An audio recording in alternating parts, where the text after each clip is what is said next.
Hola a todos, bienvenidos a Desde Dentro Podcast. Una charla personal, única y sencilla, un espacio donde hablamos desde lo más profundo con personas reales de la calle que se enfrentan a sus propios límites, enfermedades o retos cotidianos, y aún así siguen adelante.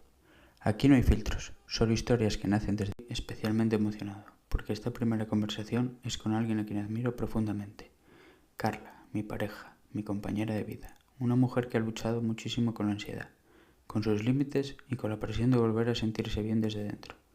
Vamos a hablar de ansiedad, de lo que no se ve, de cómo a veces el cuerpo grita lo que la mente no puede decir y de lo que significa realmente empezar a cuidarte. Buenas, Carla, ¿qué tal? ¿Cómo estás? ¿Qué tal, Luis? Pues muy bien, muchas gracias. Lo primero que yo creo que todos queremos saber es cuándo empieza esto.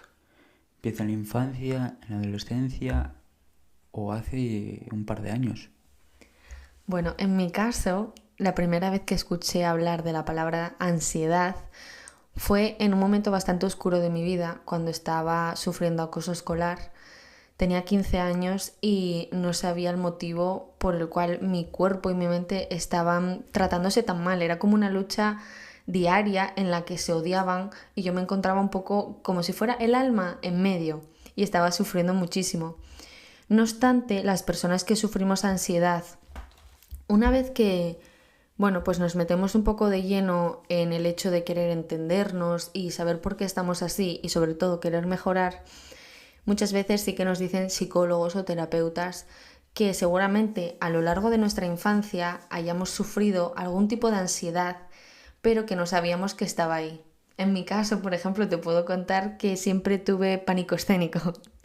Aunque es un poco irónico ahora porque me dedico a redes sociales y yo creo que eso incluso me da más energía y no sé, más orgullo de seguir adelante.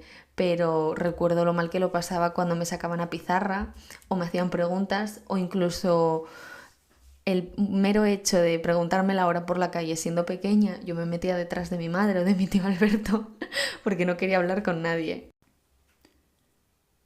Ya desde pequeña sentir todo eso mentalmente tiene que ser, pues la verdad, una carga emocional muy grande para los años que tenías. Yo quiero saber, ¿cómo te dabas tú cuenta con 15 años que algo no iba bien en la cabeza? Pues mira, te voy a contestar y mi contestación va a ser bastante dura, porque yo realmente no quería seguir viviendo.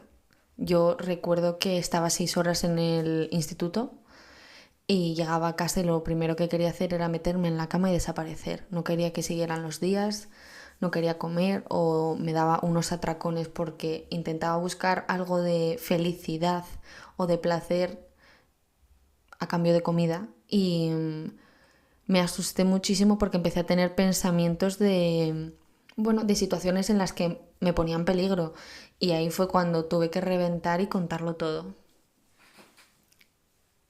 ¿Qué situaciones son esas de las que hablas?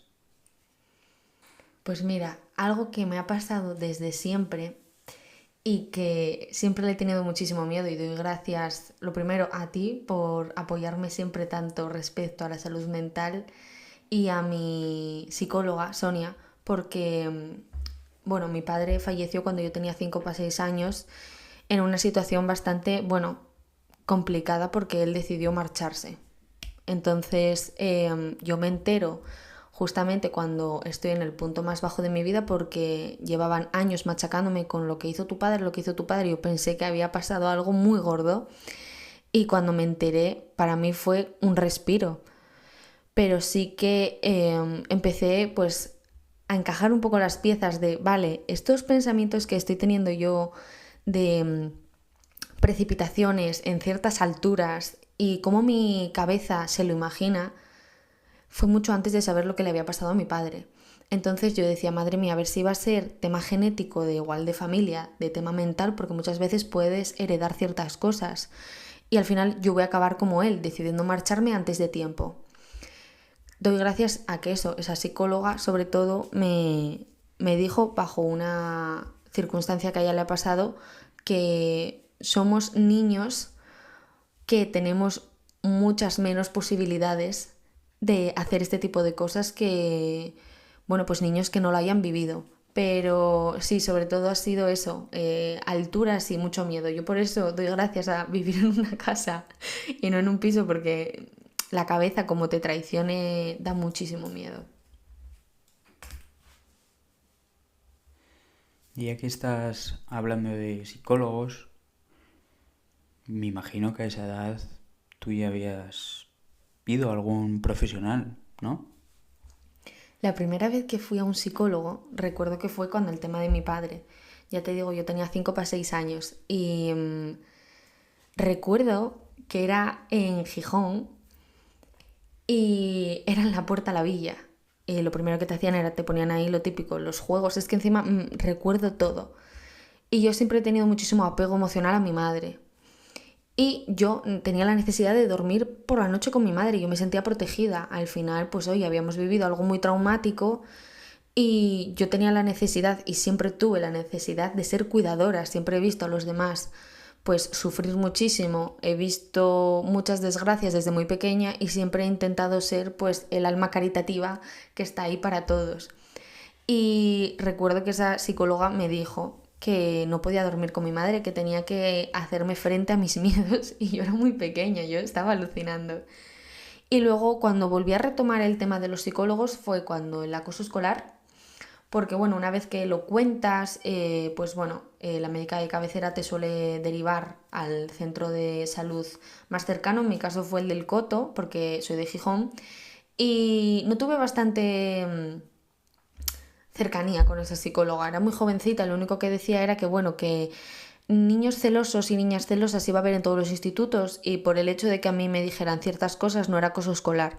Pero bueno, yo siempre le decía, mira, lo que no es normal es que por celos te digan que ojalá te mueras, o que te van a pillar por la calle y que te van a matar, o empujones o ciertas cosas. Y volví a retomar el tema de la salud mental gracias a ti, porque la verdad que estaba en otro punto bastante bajo. La salud mental es una maratón, no es un sprint, y me ayudaste y me apoyaste mucho a buscar ayuda, y tuvimos un psicólogo muy muy bueno, y ahora estamos muy contentos con esta nueva también.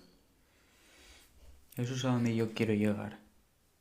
¿Cómo, después de todo lo vivido y tanto que te reconoces a ti misma, sabes todas las señales que te da tu cuerpo, cómo sabes cuándo es el momento de pedir una ayuda profesional, no pública como estabas comentando, sino a ir más allá y ir a lo que es un psicólogo privado?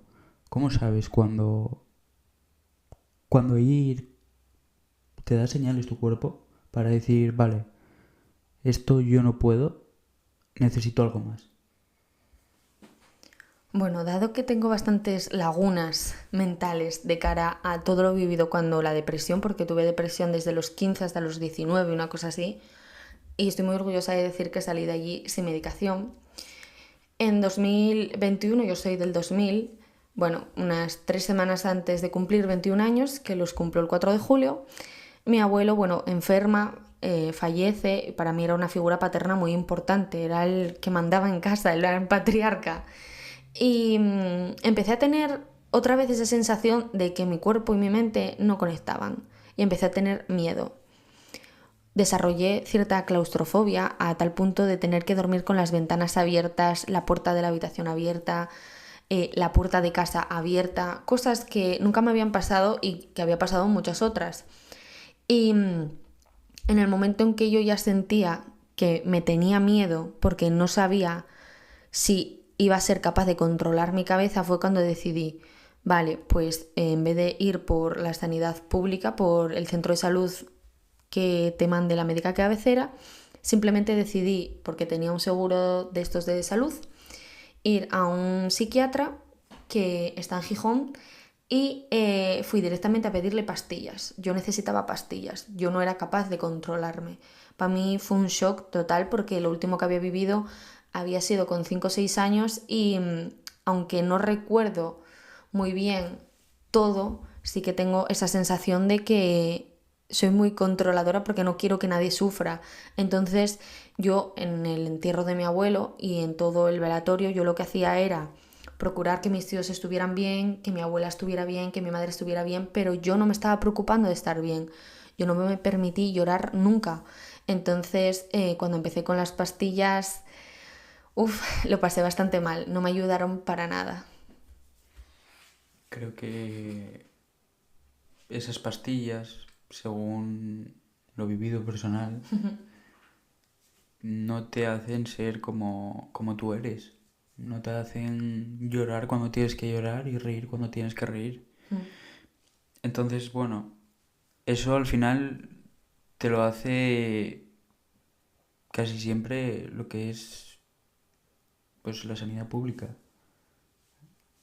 No sé si un psicólogo privado te puede recetar, eso lo desconozco, te puede recetar medicina, un psicólogo.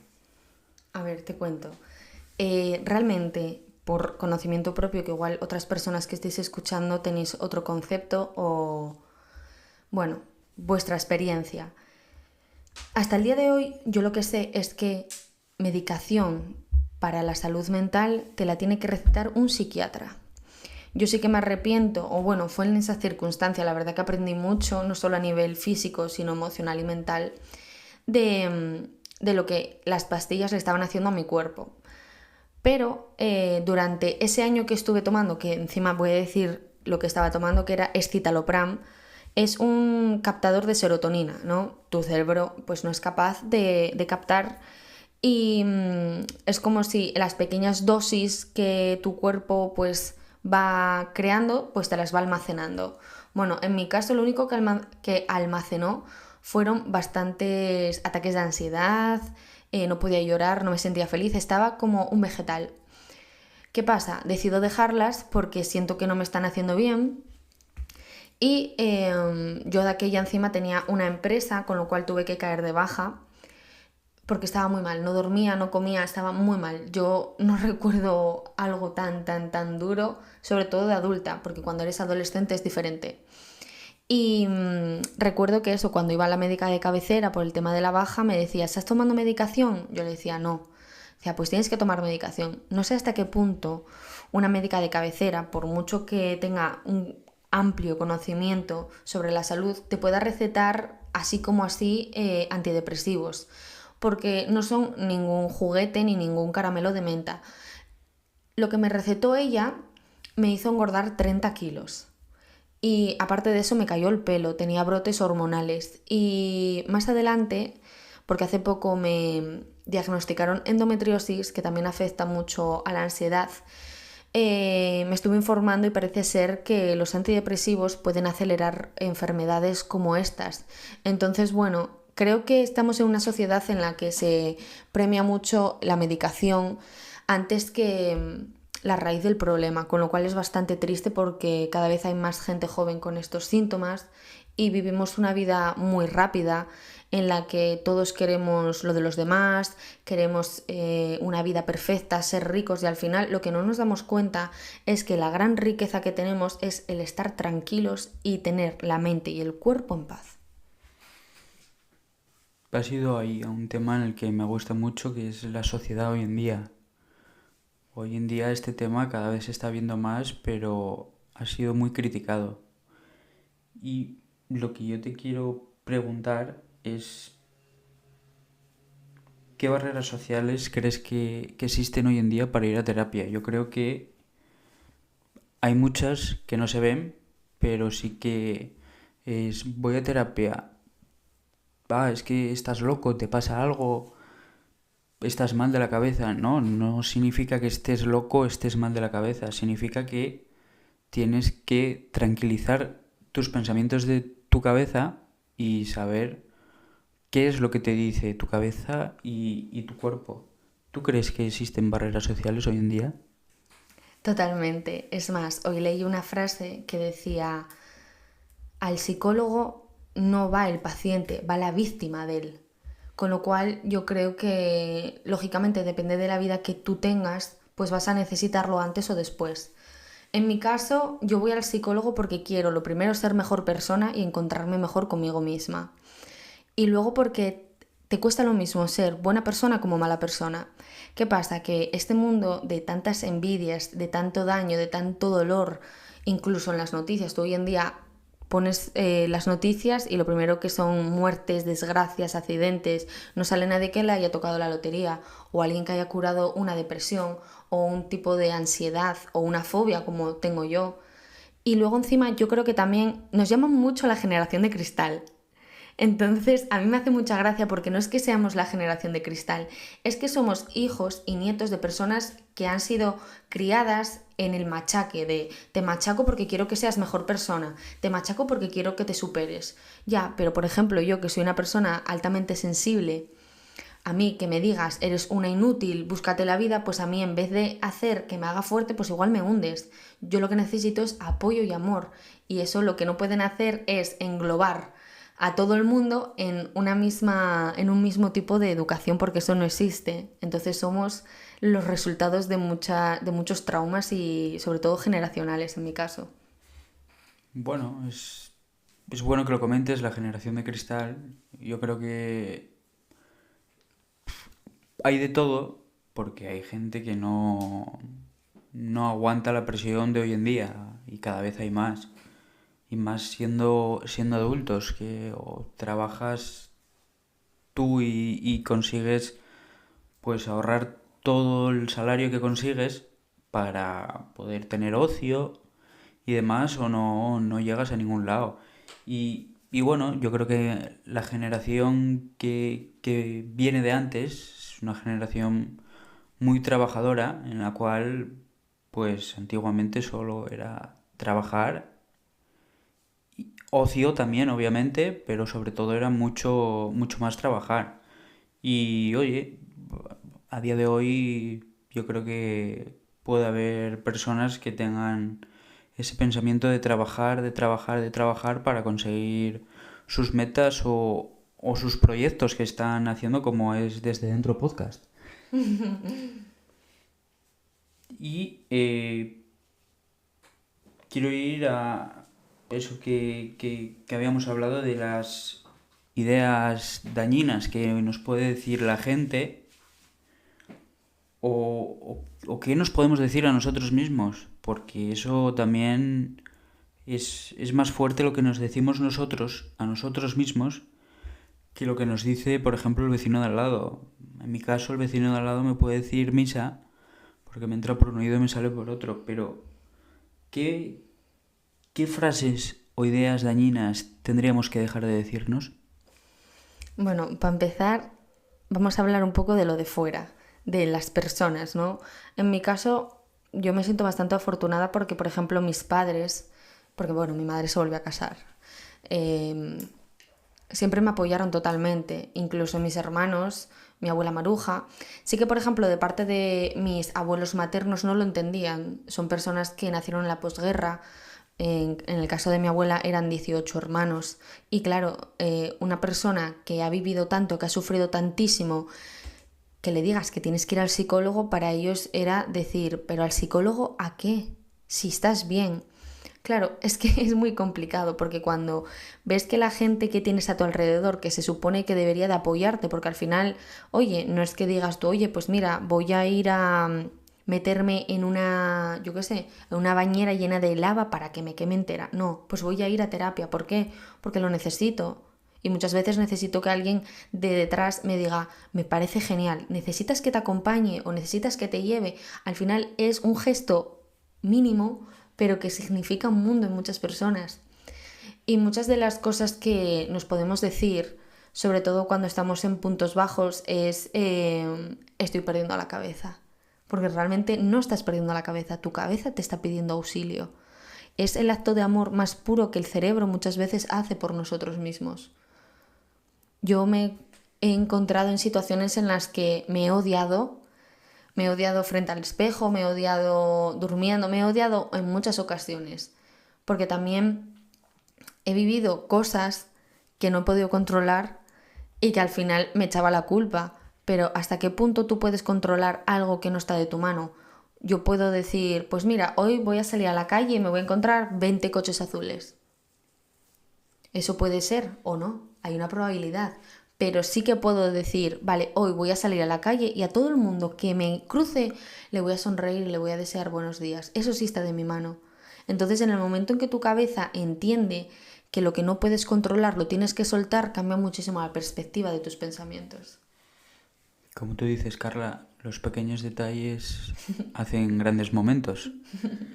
Y ya que hablas de voy a sonreír al que me cruzo para que pues, no parezca que estoy mal con él o que hago un mal gesto, ¿qué cosas haces tú para cuidar tu salud mental día a día? Porque es muy importante, en mi opinión, cuidarse día a día y saber pues qué hacer y qué te viene bien a ti y qué no te viene bien, porque si no acabas cayendo en ese pozo en el que nunca queremos tocar fondo. Bueno, pues lo primero que es muy importante es entender que el hecho de que tú seas una persona herida no te da derecho a herir a los demás. Eso es fundamental. Y también el hecho de que te cuesta lo mismo, como dije antes, ser buena persona que mala persona. Yo puedo estar teniendo un día horrible, una ansiedad horrible y no querer hacer nada porque muchas veces estoy luchando tantísimo que incluso las cosas que me vienen bien para mí suponen un reto. Entonces, el simple hecho de coger y ser agradable, intentar ver las cosas positivas, a mí me gusta muchísimo, sobre todo por el hecho de que haciendo vídeos para YouTube a mí me da la vida, la verdad, porque me encanta, no sé, transformar los vídeos en cómo veo la vida, en los pequeños detalles, en las sonrisas, los helados mismamente, el estar contigo, con Lía, con Rayo, las sonrisas de niños de la calle jugando o, por ejemplo, el mar. Para mí eso es fundamental para la salud, el tener momentos que digas tú, aquí soy feliz.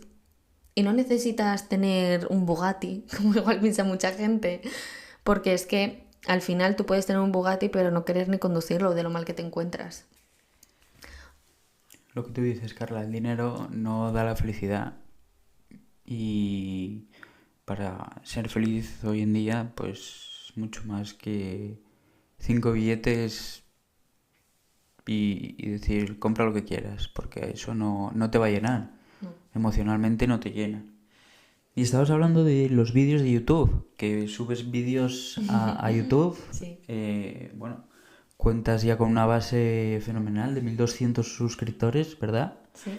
Y ¿crees que esa tecnología, esas redes sociales, esos vídeos que subes pueden, bueno, forman parte de este tema? Yo creo que forman parte de la salud mental porque te abres a ellos directamente en la cajita de comentarios que te pueden escribir, oye, no me gusta o estás fea o cómo es lidiar en las redes sociales con este tema.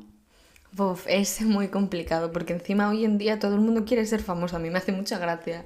Tenemos un complejo de Kardashians todos que es surrealista. Yo al final hago contenido, lo primero porque soy una persona muy creativa. Empecé a hacer YouTube a los 13 años y por miedos e inseguridades lo dejé. Con lo cual, cuando lo volví a retomar fue cuando falleció mi abuelo y esta última vez, que a la tercera bala vencida, fue porque tú me empujaste a decir, oye, es tu sueño, persíguelo, vamos a vivir una vez. Y a ver, en mi caso, yo soy una persona muy sincera y muy transparente. Yo creo que se me ve.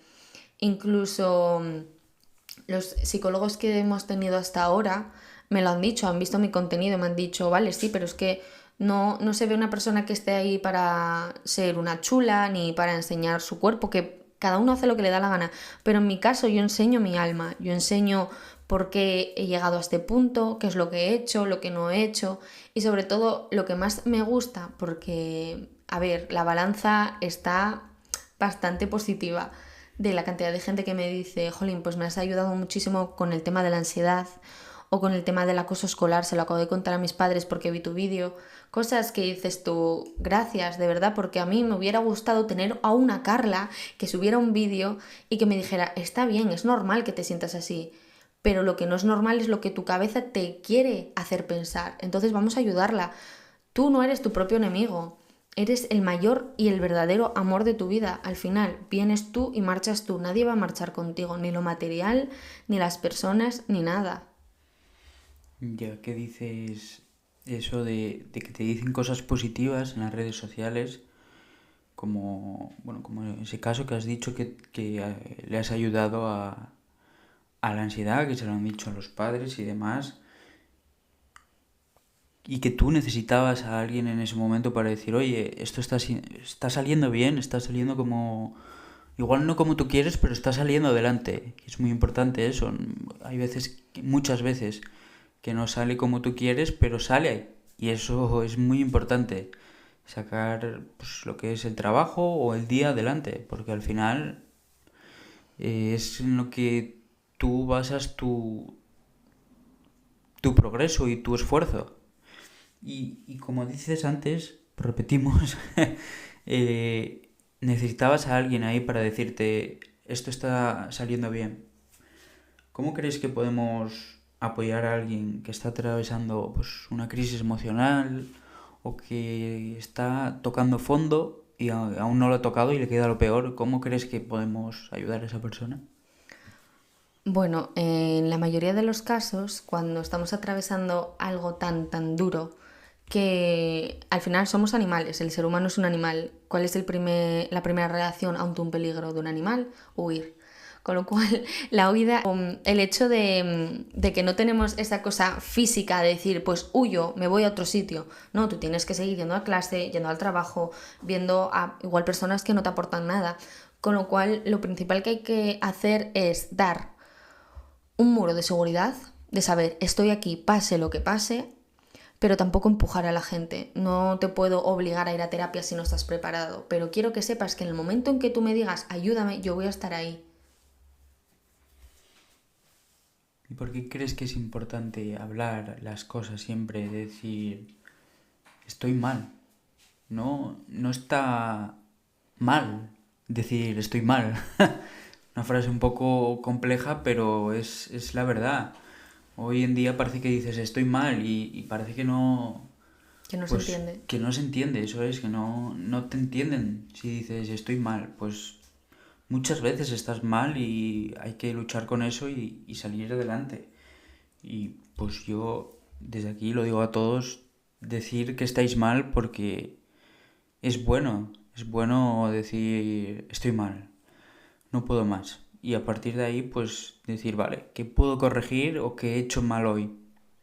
Y corregir y decir, si no sale hoy, sale mañana. Y si no sale mañana, sale pasado. Y seguir intentándolo. Y seguir y seguir. Y no queda otra. Y bueno, yo creo que ya para acabar, que una pregunta así un poco personal, digamos, ¿qué mensaje le darías a alguien que se siente solo en este momento? Bueno, si me estás escuchando y te estás sintiendo solo en este momento, lo primero que quiero que recuerdes es que nunca vas a estar solo. Lo primero que tienes es a ti mismo, que es una persona que nunca te abandona, a una persona que los días que tienes hambre te alimenta, que cuando tienes sed te da agua y sobre todo que cuando estás cansado y dices no puedo más, pues oye, si te apetece meterte en la cama, en el sofá, es la persona que está ahí. Luego los de fuera pueden aportar muchísimo, pero sobre todo quiero que te des cuenta de que el mayor regalo en esta vida es tenernos a nosotros mismos. Bueno, yo creo que ha sido una charla de casi media hora Sí. a lo bobo. Y bueno, yo creo que ha sido una buena charla para empezar el primer episodio de Desde Dentro Podcast, para que me conozcan, para que te conozcan a ti también. Y bueno, vendrán más invitados y contarán sus historias personales. Si todo va bien y todos o casi todos me dicen que sí, yo creo que saldrá pues un podcast fenomenal en el que eso, que cada persona va a contar su historia y su vivencia personal. Así que aquí lo vamos a dejar. Si te quieres despedir y decir algo más, Solo que muchísimas gracias y que estoy muy orgullosa de ti. muchas gracias y espero que todos los proyectos que tengamos en mente nos salgan adelante.